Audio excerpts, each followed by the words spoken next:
এবার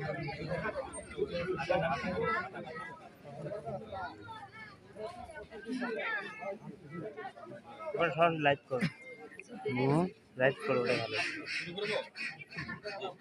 আসসালামু আলাইকুম। গতকাল দুপুর অনুমান 1:15 ঘটিকায় আমার কাছে সংবাদ আসে যে এরকম একটা বাচ্চা নিখোঁজ বাড়ি থেকে।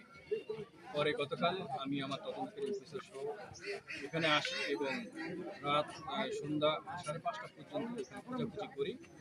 তারপরে বিষয়টা হলো মাথায় থাকে, বিষয়টা হলো তদন্তের আরও প্রয়োজন আছে।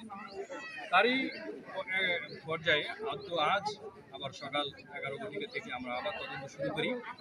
তদন্তের এক পর্যায়ে আমরা হলো বিভিন্ন বাসার বিভিন্ন জায়গায় খোঁজাখুঁজি করার পরে আমরা তার বাসার সেপ্টিক ট্যাঙ্কি হলো খোঁজাখুঁজি শুরু করি এবং সেপ্টিক ট্যাঙ্কি এই শিশুর মরদেহ উদ্ধার করি এবং এ সংক্রান্তে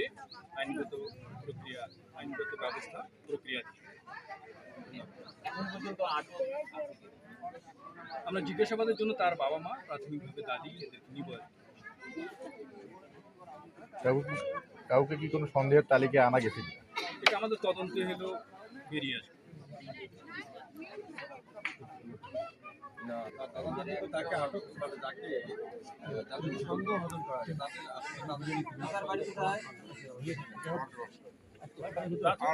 জিজ্ঞাসার জন্য নিয়ে যাবো। জিজ্ঞাসাবাদ শেষে আমাদের মূল রহস্যটা বের হয়ে আসবে।